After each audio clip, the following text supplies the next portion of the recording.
All right. I Hey, know it's like, yeah, sorry about that. that's Anyway, okay. All right. I'm going to go ahead and get started. Welcome excellent. to the KC Stars podcast, where we talk to people in the local Kansas City film community. And I have with me today a special effects specialist who has done special effects all over the country, as far as I know, Jeff Sisson. Jeff, you can introduce yourself.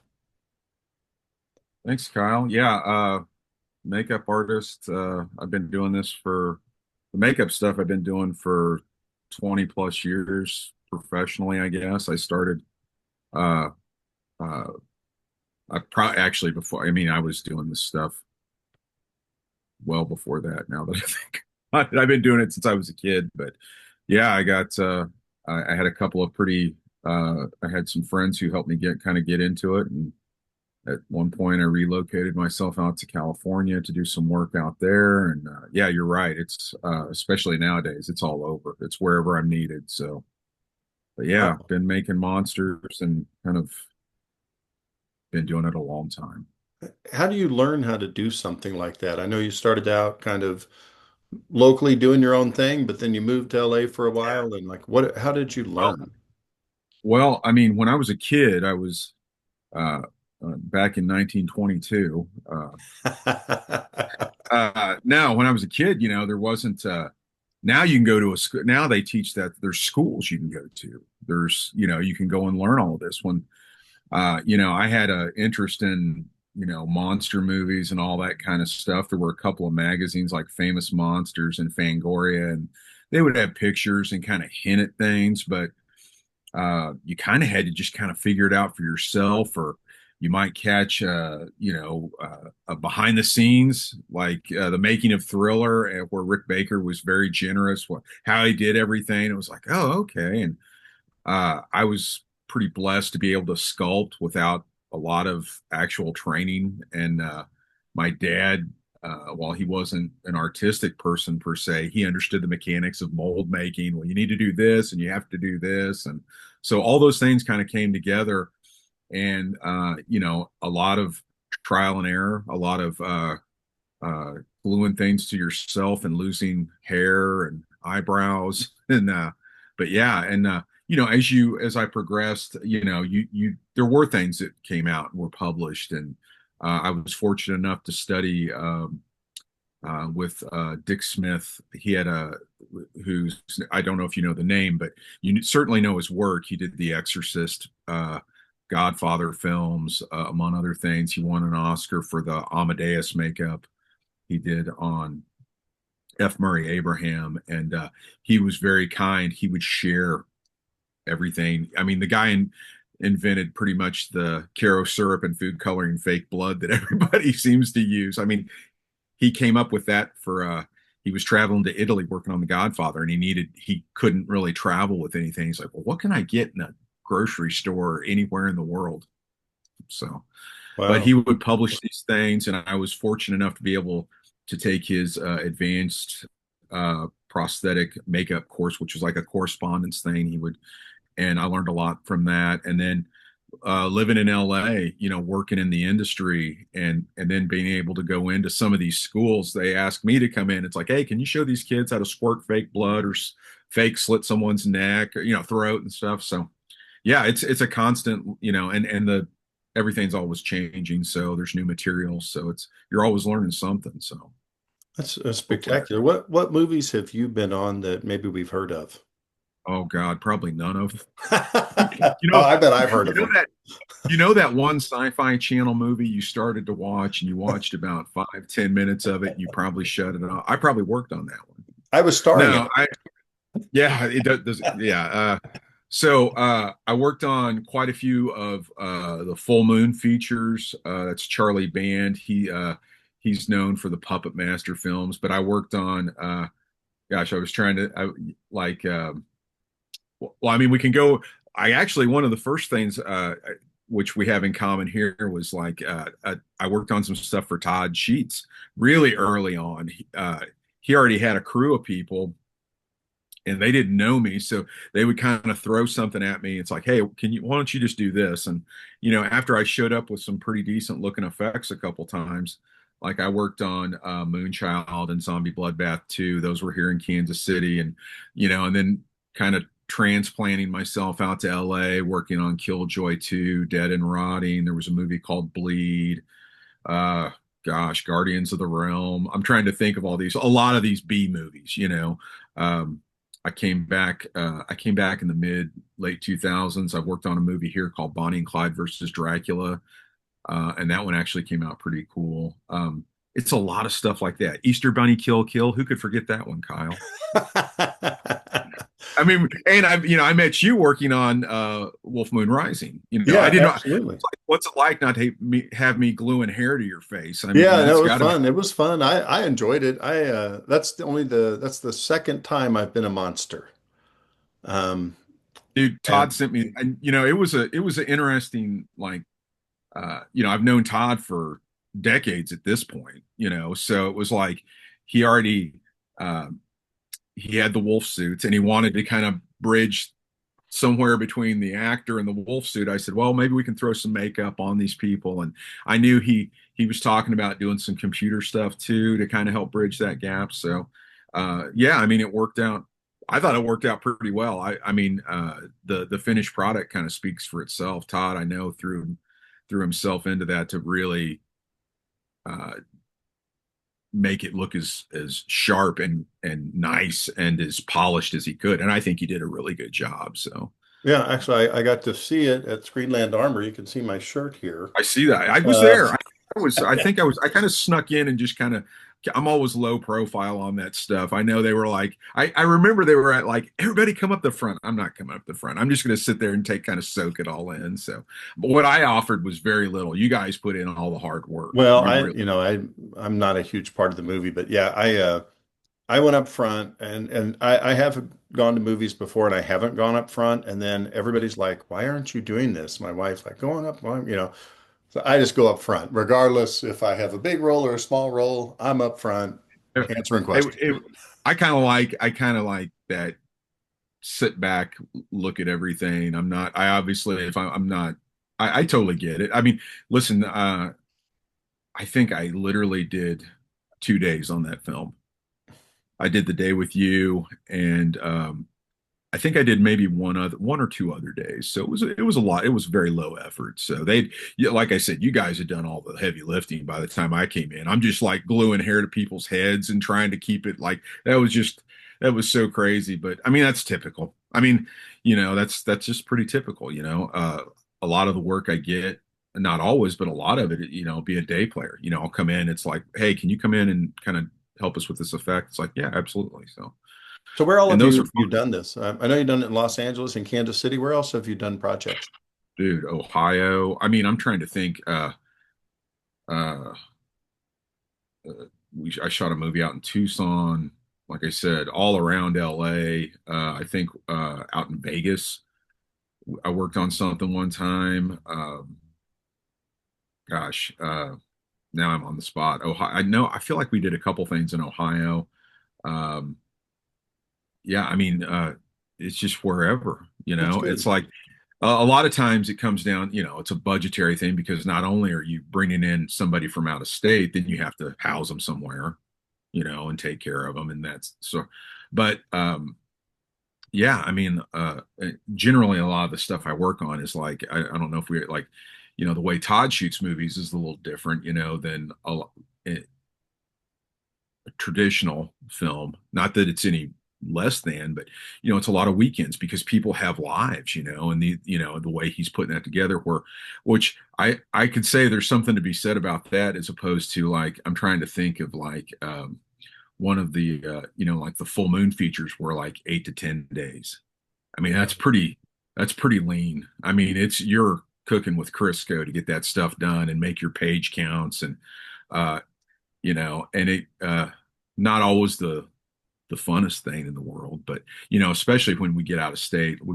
I just did another podcast about this movie called Dead and Rotting that I worked on, again, another 15 years ago. I get 20 years ago. It wasn't that long ago, but it was interesting to kind of go back and look at that, and it was like shot in 8 days. And I went back and watched the movie. I'm like, I can't believe we got as much done as we did in 8 days. I mean, and that was in Ohio. So being somewhere I was totally foreign to, had no idea, staying in somebody's you know, guest room, and that's part of the fun of this too. So, Well, I know you were on, or that you've done some stuff with 916 Productions, Maxi oh Billion. yeah, the vertical, yeah, the Yeah, vertical. yeah, and I've done like I guess I've done like 4 or 5 projects with them, That's and right. That's right. I think we realized that when I was yeah, gluing hair to your face. yeah, yeah. So I'm curious, what did you do for them? What was the project?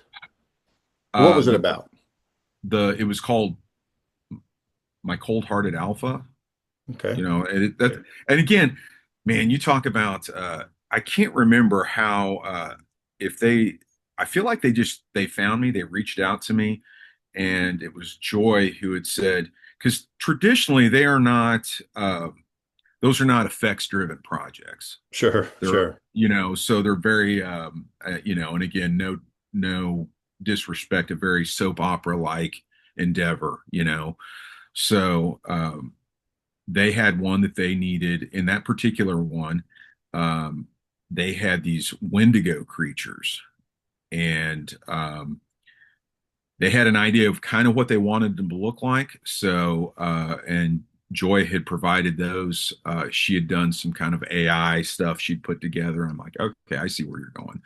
So I built a couple of two or three of those creatures for them really fast. I mean, it was like really fast, and they came out pretty nice. And then I did some other things. I did some fangs and some did a couple gore gags, which I think they kind of made it in. Again, that's not their typical thing though. So um but yeah, it was a little it was a little different. And talk about uh feeling like a complete old man on a set where you go in and they're shooting it vertically, and it's like what everybody's watching it on the phone. I was like, man, I don't get this, but it was still cool. It's like, I'm treating it, I mean, they shoot them like a feature, so it's just the way that they're kind of parsed out. I mean, that it's a lot going on in a very fast paced. Yeah, I can't really speak for them, but from my experience, like they're 7, 8, or 9 days, and Yeah, they're really long days, and they go in and they're using like Netflix proved to cameras, so they just have them flipped into vertical mode, yeah, and they have the most attractive 25-year-old men and women, but yeah, those attractive people need an uncle or a father. So that's where yes. I come in. Yeah, no, no, it's good. When I lived in LA, it's funny you say that because I found out really quickly that was the one thing. It's like, well, you might, the movie might already have a makeup guy, right? But, you know, I've done production design stuff too. Oh, you need props? I've worked with prop man. So I figured out pretty fast, the more I know, I can pivot very quickly.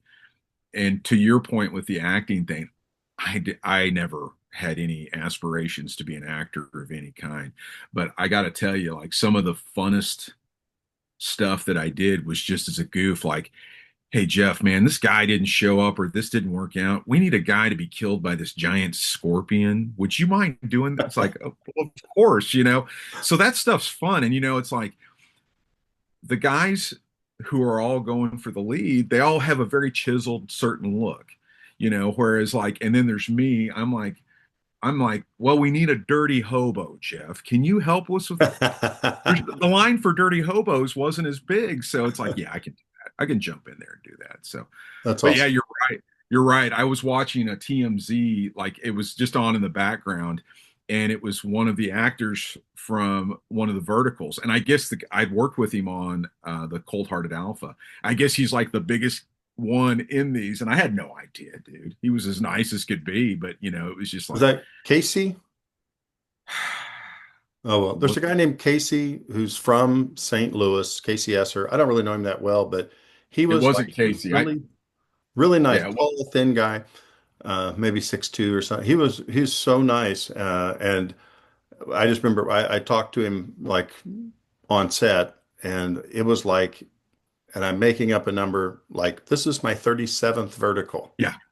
And it's Yeah. like, wow. The gentleman's name escapes me. He was from LA. He lives in LA and he works, that's primarily where he works out Yeah, of. But, yeah, that's that they're shooting connection. these things all over the place. And yeah, I mean, uh, again, bringing me in, I had no idea any of these people. Oh, that guy's a huge star in this world. Oh, okay. Well, he seems nice as long as he's not mean to me. It's like, don't, Yeah. why would you be mean to the man?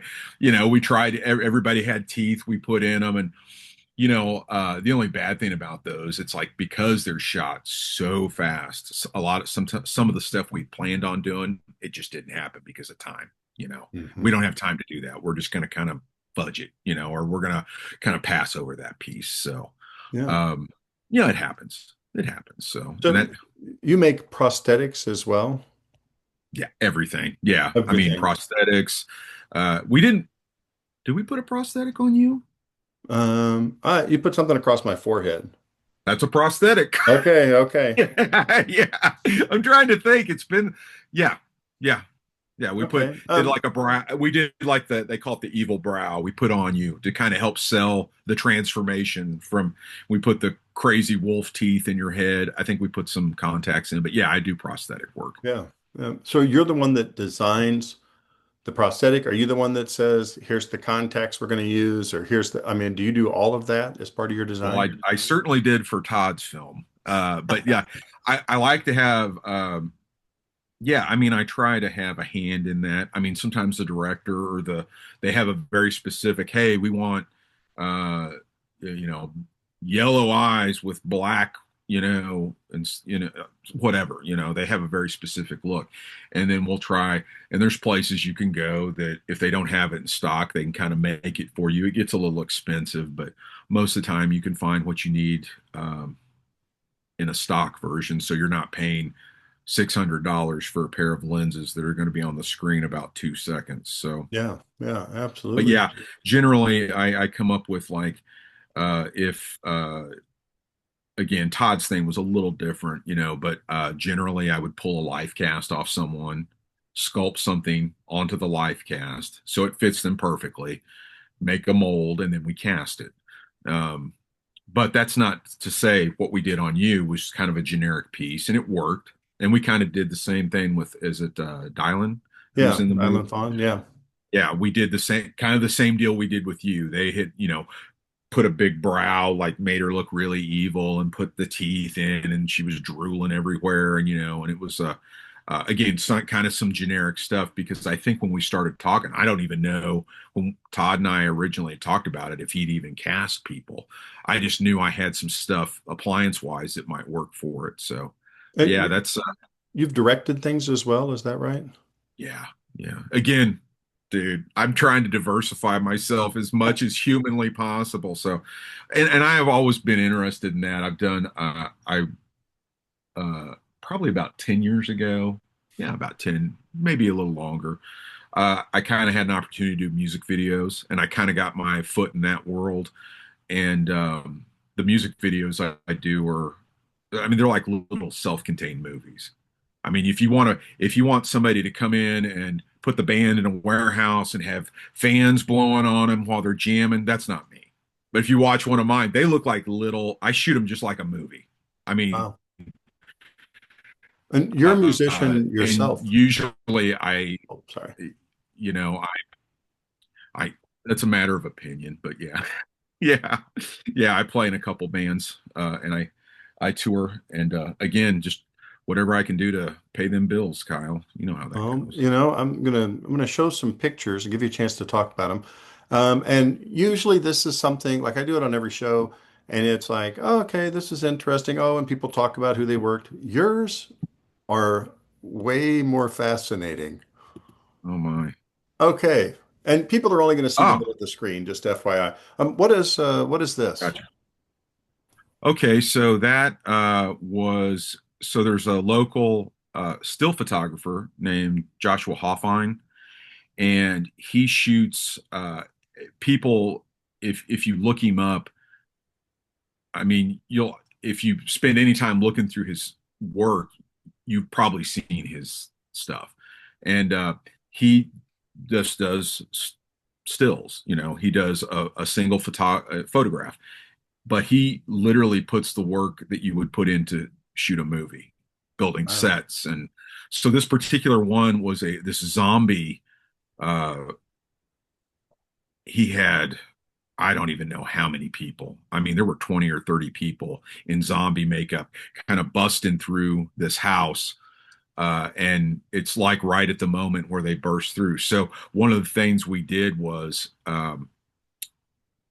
he already had an artist who had made the prosthetics, but they needed people to help apply them. And I was that help. I came in, and I don't know how many people I applied the zombie makeup to, and we made them up and we got them in front of the camera. I mean, it was a day's work for basically, click, there it is. So, but that's me gluing down an appliance. Very And it cool. was about What are 10 the degrees appliances outside that made day. of, and what do you glue them down with? That particular appliance, like the one we used on you, was foam latex. So they're really soft and they kind of have a little bit of a skin to them, if you will.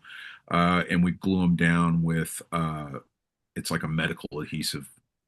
Most of the materials that we use in makeup kind of had a foot in the medical world, if you will. So that is an adhesive that we apply to both the appliance and the actor, and we carefully lay it down, and then we try to blend off the edges. Like in that particular one, since there was tons of appliances, and again, they were generic too, they weren't made for any specific person. So then we kind of use some tricks to kind of bondo the edges to make them disappear, and then they're covered with different makeups to really make them look ghoulish. So That's very cool. that's And good.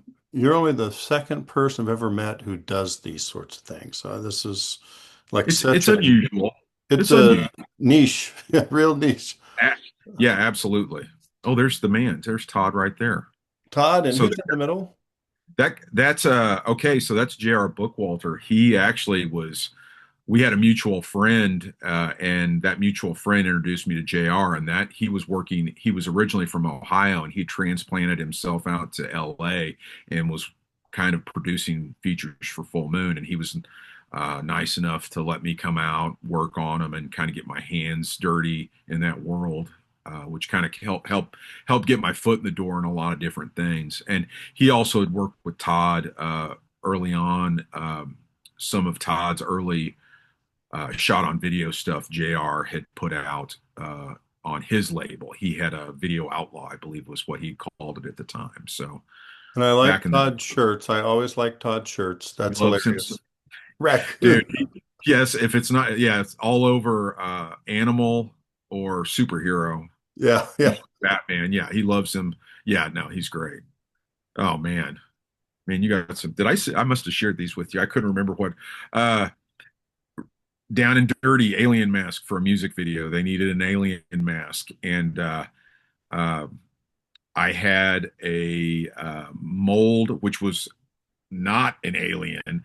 I cast the mold, and then I, using some foam, I fabricated this look over the top of Wow. another mask. And I think he had like long fingers or something too. So yeah, I mean, I bet it was a day. I had one day to make this. And I read this is a picture you had on some one of your sites, and I read that it's ping pong balls for the eyes. Yeah, And how did you yeah. get them to look that shiny? Like, what did you do to do that? That's spectacular. Trade secret, Kyle. I'm going to share the trade secret that. Is it? So I actually, so there's tiny holes. You can kind of see them a little bit because obviously the actor needs to be able to see, and it's a very limited scope of vision. But so I took again, I kind of fabricated. I knew what I wanted it to look like. So I had a couple ping pong balls that I chopped in half. I kind of seated them in there, glued them in, and then I took it's a two-part epoxy. You probably see it at Home Depot, Harbor Freight. It looks like a syringe, Yeah. and it's two parts. You mix it together, and then I literally painted it over the eye, and it looks wet. It makes it look wet, and it gives it That's that look. So, the and it's the eyes same stood thing with out. the, yeah. If you look at the teeth, they kind of have this weird shine like they're wet. It's the same deal. It's the same deal. It's an old Wow. mask making trick. So, Hey, if you uh, got trade secrets, don't say them. sadly, I stole that trade secret from probably 10 other people. So, oh man, that guy is so awesome. Rest in peace. That was T Max Graham. She's kind of a Kansas City legend of sorts, actor, and that was for Bonnie and Clyde versus Dracula. He gets shot in the eye, and Wow. it was just an appliance I'd sculpted and put on him. He was the best, man. He was actually in David Lynch's Racerhead, and he was part of David Lynch's crew pretty early on. He had great Wow. stories, but he lived here in Kansas City. And if I think he died probably about, I want to say 15 years ago, maybe, but super, super great guy. And he was fun to work with because everybody thinks he's dead and he keeps setting up, even though he's got his eye blasted out and he's talking. So yeah, Wow. just a real simple appliance, a little bit of blood jelly, and I think I put there was a piece of yarn that I glued inside of that eye socket, and that's what I painted the blood. It was like it's almost like it's called blood jelly, and I painted it over it so it looked like exactly what you're seeing, like a nerve hanging out of his eye. So Wow. That's another one. That's trade secrets. spectacular. Spectacular. Oh, thanks. Oh, Yeah. less Oh, I know this one. spectacular. This is your worst work. Oh man, that was fun. Yeah, I mean, yeah, there we've got the prosthetic on your uh, forehead and some paint. We put some finger extensions on you.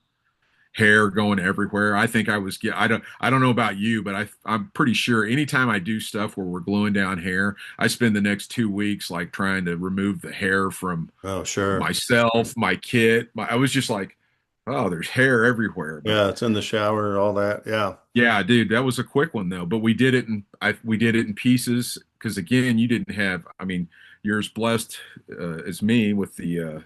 Or I don't know if the I'm per, not bald. I'm bald by choice. I have a full, thick head I'm of bald. hair. I'm balding by worry. So uh so we had to make it look. I mean, you're supposed to go from what you look like now to a full haired out werewolf. So I think we started with paint and we put the contacts in and we shot a little bit and we added some more paint and a little bit more. We started putting hair on you and we shot that. And then the idea was, Todd was cutting to other things like people's reactions. And then this was, I think, one of the last things we shot. We put the teeth in, you had the contacts in, and it was pretty effective for considering how fast we slapped that sucker together. And when he sent me these pictures, I thought, wow, that looks pretty good. And that's the other thing. I'm surprised pictures exist of my work at all. I am the worst about snapping photos. I am the worst. Wow. Probably because I'm too busy working. So, Yeah. What is this? that's from a music video. Yeah, that's from a music video. Again, uh, I do like I said, I do all these music videos, and of course, I shoot them like a little movie. And this was supposed to be kind of a Fallout, uh, nuclear survivor kind of thing. And the actor I happened to be working with this was a friend of mine named Kurt Hanover, and I actually had his life cast. So I built this like kind of makeup with all these veins and all these things going on his life cast, and we kind of glued that down to him. And yeah, in the video, he takes off this hood and he's supposed to be all just kind of mutated and stuff. So again, a very down and dirty effect that again, I probably worked on this. I had a day to work on it. A lot of this stuff is just so fast. So, but just Could he trying to open make his something. eyes with this suit? Could he open his eyes, his mouth? Could he move The like that? eyes were closed, but there were little slits in them so he could Okay. kind of see out, but it looked like his eyes were constantly closed. And that was by choice. That was what it was supposed to be going on. Could he move his Um, mouth in this? yeah, if you can see it, so anything that looks white, that's actually the life cast. So Okay. everything that's like it almost like a mask that had this piece cut out. So Okay. we tacked it down so he could move his mouth, he could breathe, but everything else was kind of tacked down around him. That is really cool. So Well, we have thanks. music artists that pay you to come in and do these things. Yes. Although most music videos anymore, I feel like probably people probably spend more on a trip to Costco than I get to make these. But uh, yeah, I mean, That's awesome, though. I mean, you're actually yeah, no, I getting mean paid for your it's skill. yeah, and what I do is even in the music video world, like I kind of goofed on it earlier. It's like most of the times I don't work with the band. The band, like especially now, there's a guy in New York and there's a guy that lives in California. There's a guy that lives somewhere else. They can all make the music and now with the technology, they don't have to be in the same room, but the music labels like to see sometimes they want to see a representation of that. So that's where I get the call. I've kind of definitely have a niche. So it's like I did a music video about the band had done a concept album about the grave robbers Burke and Hare from the 1700s. So that's what we did. We managed to slap together some period piece costumes and try to make something that looked like, um, yeah, I mean, like a little tiny self-contained 3-minute movie. So I Wow. like doing those. I like doing them a lot, actually. So, but What's again, it's very, very niche because most bands want to, they want to see themselves or yeah. even the label might want to see them. But so Who's this I kind re man here? that's me. I wondered if it was you, Yeah, actually. that's actually me. So I'm in a band called Troglodyte, and we would perform in mask, and that is probably one of the very first pictures we ever took. I'd made the mask, and I still have a big beard, but it was really big then, and I kind of made the mask in a way where my beard could stick out, and I was able to sing through the mask, but it's pretty, ghoulish looking. So we all wore masks and sang songs about Bigfoot. Yeah. What actually I meant to have this next one next. Tell Oh, me there you about go. this. Yeah, that's Troglodyte. That's a piece of band merch. I did not create that particular design, but that's pretty typical of the kind of t-shirts and art. I usually do all of our band work, artwork and everything, but Do you again, we sing Troglodytes. sing a lot of love songs and things like that, I imagine? Kyle, every song in Troglodyte is about Bigfoot. So- Every song, except for two. But yeah, so again carving our own little niche out, and You're making me so laugh. That's not what I expected you to say. I pictured this was hard metal death oh, music. it is. I mean, Okay, okay, okay. But it it with a is about Bigfoot twist. yes. Now, I mean, most people are probably have no idea I don't know what that is. That must be just something off my silly Instagram. Crowbar, that's just oh, that's in my other band. I'm in another band called Hosferatu. That was just a flyer that um, we don't wear masks. We just look like this, which is pretty horrifying in and of itself. So All uh, right, now to this picture. What did you do with this, or how did this come about? I don't think I did anything. If that looks like it might have came off my Instagram. I think that's from a Oh, movie called oh man. Oh, I'm gonna it's okay. I assumed it was yours because it, like some of your stuff looks I very put it up similar. there. There was a reason I'd put it up there, and I can't remember. It's from a Spanish film called Horror Express, and Oh, it's because it's basically it all comes back to Bigfoot. They kind of have this creature in a crate, and they look in the crate, and um, it burns their eyes. I don't know. I mean, silly Instagram. Oh, there's me again with the.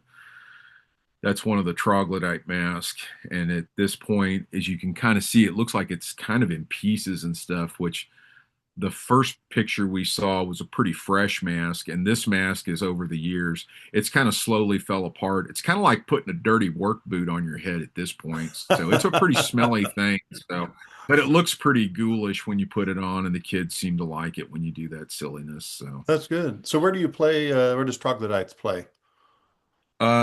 we've played all over the country. We've toured, and we're Wow. kind of there there's several of us in the band, and they've all got, of course, everybody's got two or three other projects they've got going on. So it's been kind of quiet right now. We kind of go and when you do something with a a gimmick like that, you kind of, especially around Kansas City, we never played a lot just because you don't want to wear out your welcome. It's pretty easy to do that, especially when you're a local band. But we were pretty fortunate.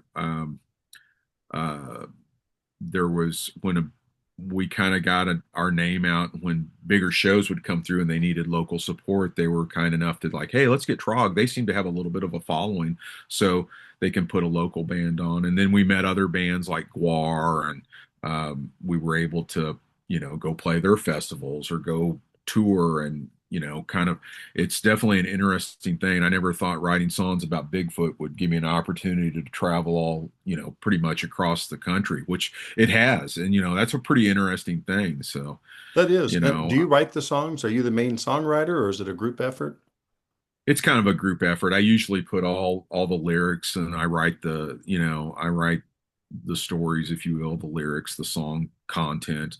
Uh, my guitar playing skills are probably poor at best, but I'm just good. And it's one of those things where if I can't play it, I can try to play it, or I'll do what we call the mouth guitar, where I'm like, no, I'm thinking like, da-da-da-da-da-da-da, which I know probably drives my bandmates completely nuts, but it works. So it's worked for about 20 years. So Sounds I like it's think been successful. it has. This is literally this would be year 20. We started Wow. doing troglodyte 20 years ago. Wow. Um, That's now impressive. we weren't real we didn't probably get rolling probably till 2010, 2011 when we started like recording, but we played a lot of shows, just kind of try to get out and get our name out. And you're right. It's hard to do something like that for that long. And we've had pretty much the same core people for a good chunk of those years. And especially surviving the pandemic and all of that stuff, which most of the places we used to play, they don't even exist anymore. Wow. So Well, you said you were born in 1922, so this music probably wasn't as acceptable when you were a young man. no, we had to use. I was what a wonderful technology. We used to have to put everything on wax cylinders, Kyle. No, I don't know how far apart we are in age, but I remember buying stone tablets with your lyrics, and it was fun. So uh, back to the film, the special effects. Like, yes. Sorry. what would somebody do who wanted to get started in this? Oh, I would tell you. Well, again, now it's the effort to actually learn and find things. I mean, you can go as far as YouTube. I mean, start Googling things. Professionally, there's places like the Stan Winston offers. You can literally go online and Stan Winston was he created the dinosaurs for Jurassic Park. He Terminator, all the So Oscar winning makeup man. He's since passed, but they started. It's basically an online community, and you can go on. It's like I want to learn how to make masks, and you can pay for a lesson, and it's either I think they have it to where you can stream it, and it's usually broken up into, and they tell you everything you need, and it's really interesting. So there's all facets. You want to make fake blood, you want to learn how to make the best fake blood, you can go on there. You want to learn how to do prosthetics, all of it's available. That's just one very easy place to find it, but there are schools that do it. Tom Savini, who was kind of the godfather of gore. He did the Dawn of the Dead and Creep Show, among others. He kind of partnered with a school in Pittsburgh, and you can go there and learn special effects. So it's definitely easier, a lot easier to find that stuff now, as opposed, and there's dozens of books and things of that nature now that you can get into. You don't have to I'm like, I can remember getting a magazine and literally dissecting one photo. It's like, what is that container next to that? Trying to figure. Now it's all out there. It's very easy to find. The tough thing is because it's so readily available, everybody wants to do it. So now you've instantly created giant community of other people who want to do this. So, and there are schools you can go to, and then when you graduate, you're kind of competing against all these other people. So that depending on what part of the country you're in, it could be very difficult to find the work. It's amusing hearing the kind of the I'm reading between the lines on some of it, but um, Jesse Van Devire, who was on here, he is a kind of an expert at sound, Hmm. and he talks about the laws, different laws for different Yes. situations, depending, and the boom and all this stuff. And that sometimes people will go out, want to do it, buy all the stuff, and then say, I can do it and quote big rates, and then they can't Yeah. really do it. Yeah. They don't have any practice with it. And I would think like you have to get practice like that Yeah. experience. And some people go with the low ball offer rather than the quality product. Yeah. I can totally, you know, going to a school or doing an online course or something like that is great. You can be an amazing sculptor, artist, be able to craft these things. But the real knack, I mean, and you can probably speak to this too. It's when you're on the set and your time is critical and you don't, what you told someone, this is going to take me 3 hours to put on. It's like, well, you got an hour, Right, you right. know, or, you've got, and this happens to me a lot. I'll build something and it's a complicated effect. It's something that's much like yours. We were pretty fortunate on the time, but something that's like multi-staged and it's going to take time to put together. And you get to the end of the day and it's like, man, we're getting close to hour 12 here. We gotta nip this in the bud. So you literally have 15 minutes to get what you need.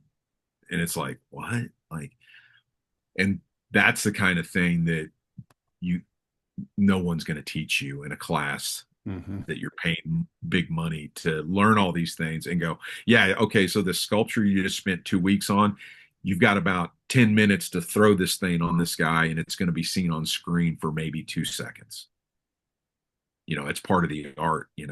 But any chance that if somebody who truly wants to learn this craft, you get an opportunity to go to the sets and see how things work, that's invaluable, man. Because I got to say, 9 times out of 10, um, you know, as much planning as you can do, sometimes it's just winging it, man. Something doesn't work. I just shot I did some work on we were shooting down at the abandoned or closed penitentiary down in Jeff City. Amazing location. Amazing. And I mean, I hadn't been there 10 minutes and I cut the end of my finger so bad that we couldn't get it to stop bleeding. Oh my And I'm goodness. like, I'm like, okay, I still have to rig stuff. So, I'm wrapping it up, gluing it together, putting gloves on, and you just run, man. And it's like, that particular shoot was pretty intense because that place was just creepy as hell. And we're pretty convinced that it was haunted. So, but no power. Well, it was spotty power, and we had generators, and no running water. We had to bring in our own water. So you're instantly kind of foot in the grave, so to speak, on some of this stuff. And that's the kind of things that can literally shut people down. They're like, what do I do?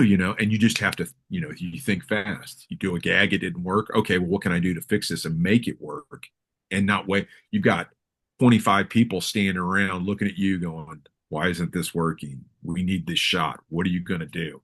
And being able to do that and pull it together is, I don't know if you can teach that to anybody. That's Mhm. just, something that kind of comes naturally to people. And the pressure of being on the set sometimes is enough to crush, it just, some people just, I know a lot of people who were doing this and they work on 2 or 3 movies and are like, this just isn't for me, man. This isn't for me. Not as much fun as they thought it would be. It can be fun, but it's hard work. You know that as well as I mean, hurry up and wait, stand around for 11 and a half hours. And it's like, all right, Jeff, you got 30 minutes before you got go. And Wow. that's pretty typical, but So, it's how it works. so if you're in a band that occasionally tours, and then in another band that plays places, Yes. and you do special effects, and you've traveled, the very least, multiple states. Yes. What do you do in your spare time when you're not doing that stuff? That's a good one. Well, this year I also write because I write everything that I produce for the music video stuff. So I still write a little script that we call it a treatment. It may not be as, but this year, like last year, so they brought the tax incentive back to Missouri, uh, which is awesome. Last year, I think I worked on 14 or 15 movies just in state. Wow. This year, it slowed drastically. I don't know if that's a result of the economy or people's fears, whatever. But, or, Hallmark movies don't need corpses. We'll just lay, how about that? They don't, so, whereas last year it was more monsters and makeup. Maybe this year it's a little slower. So I kind of got back into writing. Written a couple scripts that I'm like, well, man, if I'm not doing anything, I might as well write, produce my own stuff, which I've been fortunate to work with people like Patrick Ray. I worked on a movie of his that just came out called Super Happy Fun Clown. And I've known Patrick for years, but this was really the first time I got to work with him and get to know him on a personal level. And he's been he's a good supporter, man. He's a really good, yeah, this is good. I like what talk about stuff. And, I have more to offer than throwing fake blood on people. I'd like to think, but, you know, uh, again, it's all about this. I'm always trying to keep busy. I'm always trying to keep busy. And then I've got a 14-year-old who, I don't have to go any further with that. That'll chew up some time. He's a good kid, and he's taken an interest in kind of some of this stuff, so that's been pretty interesting. But not a lot of free time, dude. That's good. And That's I good by though. design, keeps me out of trouble. And like this weekend, I'm like, gosh, I've got a little free time. I think I'm gonna go sculpt a mask just to sculpt. Wow. Do you do the mask where you fit them to people's faces and do all that? Do you do a lot of that kind of work as well? Sometimes, yeah. I mean, I'll have people that like hit me up about they have a very specific need, or want.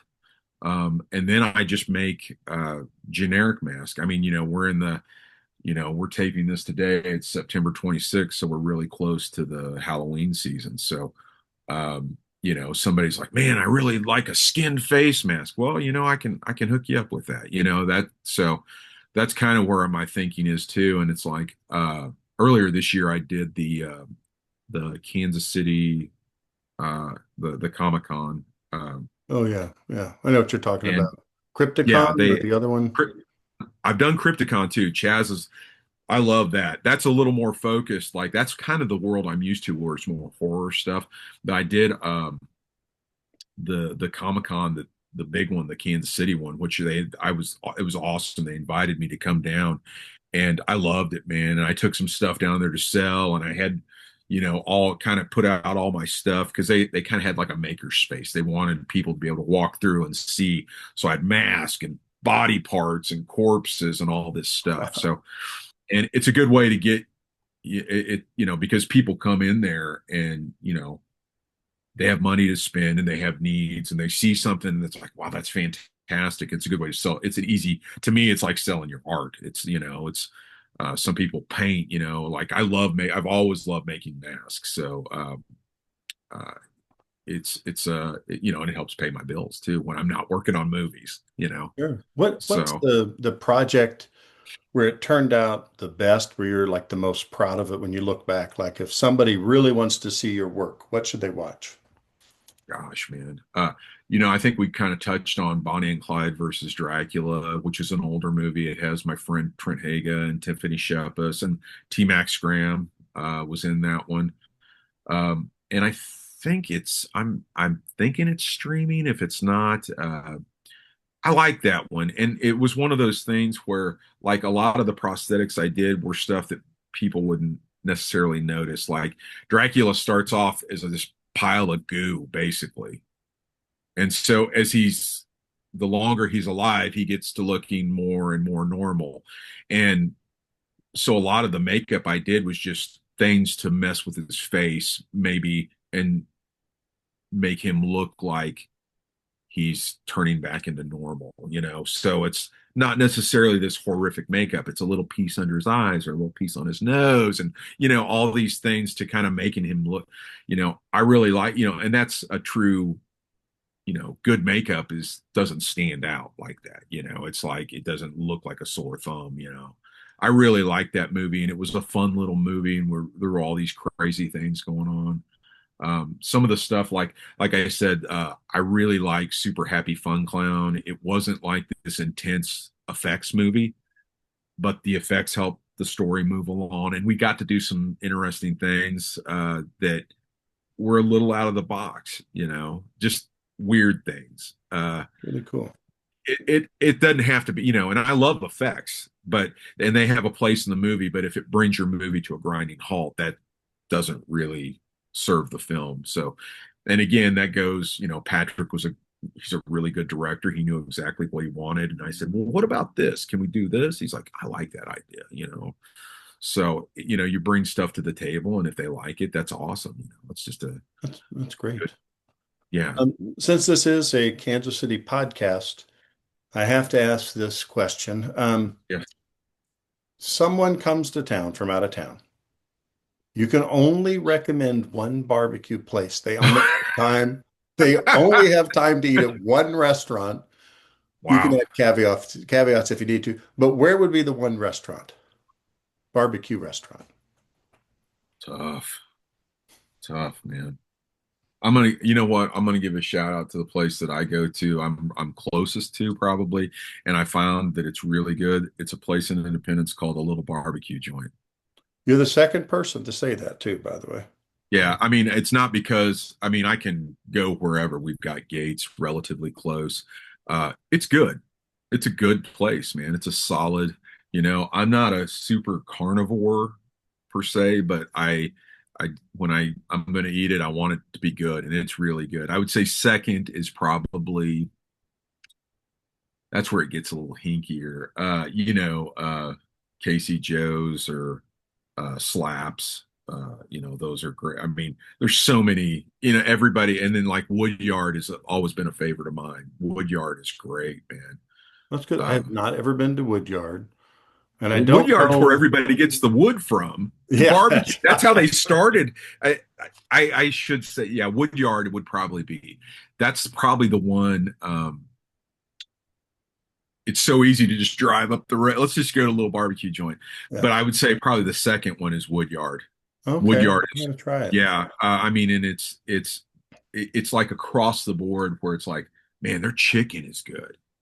You go to places where it's like these guys' ribs kill. Their other stuff's pretty good, but like Right. consistently across the board, their food is really good. Their sides are like really good. And, that's a pretty good place. I would tell you to go, and especially while it's still nice, because they have lots of outside seating, and it's an interesting tiny little box of a place. So, Yeah, but like they've kind of built all around it, but totally worthwhile. Totally that's good. worthwhile. Good. What do you think motivates you to continue doing special effects? Being creative obviously is a big thing. That's as growing up and being an artist, and having a chance to go like the Kansas City artists. I'm a full blown art school dropout, Kyle, by the way. So just want to get that out of the way. But very drawing, and I was really into that stuff when I was a kid, and that's I still find maybe now where it's not so much drawing, or I love sculpting, but even making videos is another way to create the art. Just being creative, man. Whether it's a mask, a video, coming up with a T-shirt design for somebody. That's the stuff, and getting it out to the world. I said it's never in troglodyte. We all wear masks. Nobody knows who I am, and I'm perfectly fine with that. And I kind of the part of the reason I did that too was I always thought that the art was more important than the individual making the art, you know? Whereas I feel like I see a lot of filmmakers, especially, and artists, and that's their prerogative. They put themselves, they're the brand. What I do is secondary. And I've never felt that way. I would rather somebody see a movie that I did or an effect, and just that's great. And they don't have to know who I am, but if they enjoyed it, or the song or whatever, to me, that's always been paramount, And I probably am in the minority with that, but like I said, a guy wearing a mask, I like the anonymity too. I enjoy that playing a show and then like walking around the crowd and you hearing someone say, it's like, that was actually really cool. I didn't know what to, that kind of stuff is really interesting. Yeah, yeah, because it's more candid rather than coming up to you and saying, "You did such a great job." It's And I don't, yeah, I've definitely been one of, like, it's funny because I would, I mean, this isn't the smartest thing I probably ever, so it would be funny. We would play and we would take everything off. We never put it on and take it off in front of people. So Mhm. unless you knew who we were, but I can remember sitting in a club and sitting next to a guy who's had probably a couple too many drinks, and it's like, man, that was some crazy stuff, man. Did you see that? It's like, that's all right. I don't really like the gimmicks. And he's like, what's your problem, dude? It's like really funny. You got a really honest answer from somebody about what you just created. So, um, that's kind of interesting to me. But That's yeah, awesome. like I said, it's like, What's your words of wisdom? And no more self-deprecation. What's your words of wisdom? my words of wisdom. Uh, Words of wisdom. Really. Now I don't feel so Okay, wise. parting thoughts. Parting thoughts. I'll say it that way. Parting thoughts. Hey, listen, if you're lucky enough to find something that you enjoy doing, whether it be art, working on movies, acting, uh, you know, pursue it. Try it, man. That's the one thing I think, you know, it's hard to get rich doing this stuff. If you can pay your bills, that's extraordinary. And sometimes you can't even do that. But if you never tried, I will never have to wonder, gosh, man, I wish I should have went out to LA. I should have done that. Well, I did it, and it wasn't always good. It wasn't always bad, but I realized it made me appreciate the Midwest and what we have here. And especially now that everybody's shooting movies all over the place, it definitely made me appreciate that. That's the one thing I would say. I know it's easier said than done for people, especially the older you get. But if you have these opportunities, take them, try it. What's the worst thing that could happen? You don't like it, or it's a bomb or whatever, but if you'll never regret not taking the opportunity. And that's always kind of been how I've been very fortunate. I've had some people who were like, you seem like you might like this. You want to try this? I mean, that doesn't happen every day. So I would feel really badly if those things had came around and like, gosh, man, if I'd only done that. Well, I know, so I've been pretty lucky in that.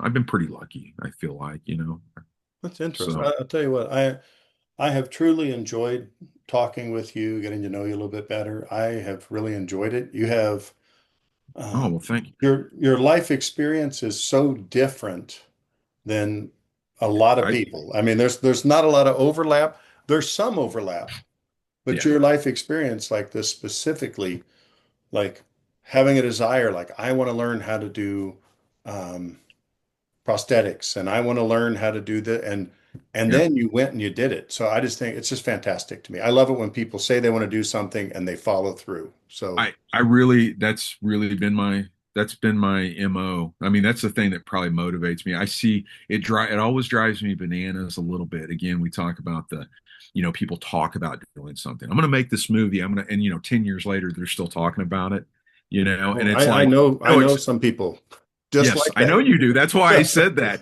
And but I said this to somebody one time, and it wasn't meant to say. You totally sound like a creep when you say something like this.